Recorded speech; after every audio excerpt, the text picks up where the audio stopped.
यह शावक जन्म लेते ही मौत के निशान के साथ आया था। कभी हरी भरी रहने वाली घास भूमि एक भयानक आग के बाद उजाड़ बन चुकी थी। शरारती शावक को इधर उधर दौड़ते देख माँ ने जल्दी से उसे उठाकर अपने सीने से लगा लिया। उस समय नन्हे की आंखें भी नहीं खुली थीं। फिर भी वह बहुत चंचल था। माँ का ध्यान हटते ही वह फिर चुपके से निकल गया, लेकिन उसे नहीं पता था कि उसकी इस लापरवाही पर किसी ठंडी नजर की निगाहें टिक चुकी हैं। एक घातक संकट उसकी ओर बढ़ रहा था। पूर्वी अफ्रीका के सेरेंगेटी ग्रासलैंड में ग्रेनाइट चट्टानों से बना एक टापूनुमा इलाका था, जहाँ शेरनी केली अपने झुंड के साथ रहती थी। 3 महीने पहले उसने 3 शावकों को जन्म दिया था। अब बच्चे इतने बड़े हो गए थे कि वे चट्टानों से बाहर निकलकर माँ के साथ घूम सके। रॉक आइलैंड से थोड़ी दूर 2 नर शेर सतर्क निगाहों से आसपास देख रहे थे। उनका नेतृत्व कर रहा था झुंड का सरदार अस्कारी। जब से केली ने शावकों को जन्म दिया था, वह अस्कारी को उनके पास नहीं आने देती थी, क्योंकि एक लापरवाह नर शेर अनजाने में बच्चों को चोट पहुंचा सकता है। लेकिन आज अस्कारी खुद ही पास आ गया। यह देखकर केली नाराज हो गई। अपनी गुस्साई साथी को देखकर अस्कारी तुरंत झुक गया और प्यार से उसकी सफाई करने लगा। समय बीतता गया और 1 महीना और गुजर गया। अब केली ने तय किया कि वह शावकों को चट्टानों से बाहर ले जाकर इलाके से परिचित कराएगी। केली इस शांत पल का आनंद ले रही थी, जबकि शावक खेलते कूदते उसके आसपास दौड़ रहे थे। लेकिन खतरा चुपचाप उनकी ओर बढ़ रहा था। नदी पार करके आए जंगली भैंसों ने शावकों को देख लिया। उन्होंने बिना देर किए केली पर जोरदार हमला कर दिया। इतने ताकतवर भैंसों के सामने केली भी समय पर बच नहीं सकी। तीनों छोटे शेर खुद की रक्षा करने में असमर्थ थे। तभी अचानक पास से एक गुस्से भरी दहाड़ गूंजी। अस्कारी तेजी से भैंसों की ओर झपटा। शावकों की आंखों के सामने ही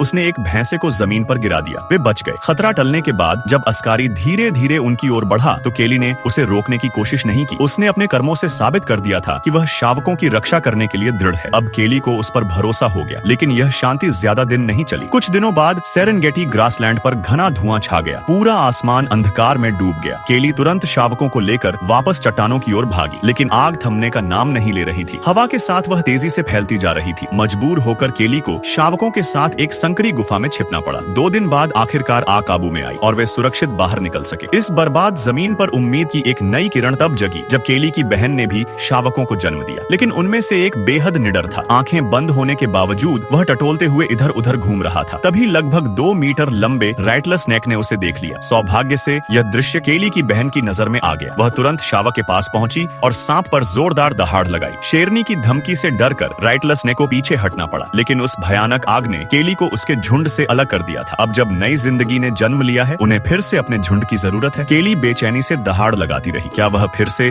अस्कारी से बिछड़ जाएगी?